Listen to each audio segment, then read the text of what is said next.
আসসালামু আলাইকুম, কেমন আছেন সবাই? এখানে আজকে আমি ৩ রকমের আইটেম রান্না করব।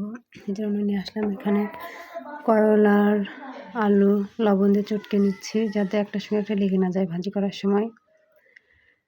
এটা আমি আগে কিছুক্ষণ মাখিয়ে রাখলাম। এরপর হচ্ছে আলু আর ধুন্দল দিয়ে ছোটো মাছ চচ্চড়ি করব। এখানে একটু রসুন বাটা, জিরা বাটা, হলুদ দিয়ে, মরিচ পেঁয়াজ দিয়ে ওটা চটকে নিলাম। তারপর সবজিগুলো দিয়ে দিলাম, মাখিয়ে নিলাম। মাখিয়ে পানি দেওয়ার পরে হচ্ছে আমি তেল দিই, কারণ তেলটা হাতে লেগে যায়। এদিকে হচ্ছে করলা ভাজির জন্য পেঁয়াজ মোটা করে কেটে নিয়েছি। পেঁয়াজগুলো কাঁচা থাকতে থাকতেই হচ্ছে ওই করলার আলুটা দিয়ে দিব।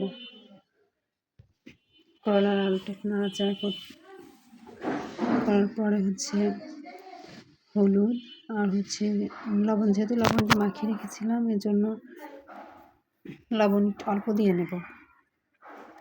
করলাটা আবার আস্তে আস্তে আঁচে দিতে হয়, কারণ এটা একটু সিদ্ধ করার ব্যাপার আছে। আর বেশিক্ষণ ঢেকে রাখলে তো এটা হচ্ছে কেমন কালচে রঙ হয়ে যায়, সবুজ সবুজ কালারটা থাকে না।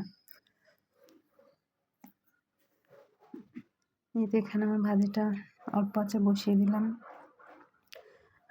মিডিয়ামের থেকে একটু কমে।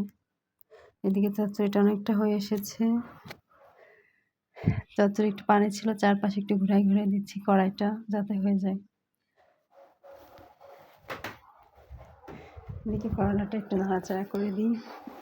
ভাজিটা হয়ে গেল। তেল অনেক, এখন তেলটা হচ্ছে এক পাশ করে তেল নিংড়াতে দেবো যাতে ভাজির বাকি তেলগুলো বের হয়ে চলে আসে।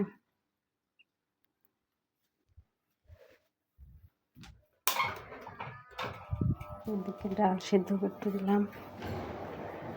ডালে ময়লা ফেলার পরে পেঁয়াজ রসুন মরিচ দিয়ে ডালটাও সিদ্ধ হয়ে গেল। ডালটা চামচ দিয়ে নাড়াচাড়া করার পর ভালো করে মিহি করে নিয়ে এদিকে ডাল ফোটাইতে দিয়েছি। এখানে হচ্ছে তেলে দেওয়ার জন্য যে আদা কুচি আর মরিচ পেঁয়াজ কুচি ওটা দিয়ে ডালটা তেলে দিলাম। এদিকে আমার ডালটা হয়ে যাচ্ছে। এখানে হালকা একটু জিরা দিয়ে দিয়েছিলাম।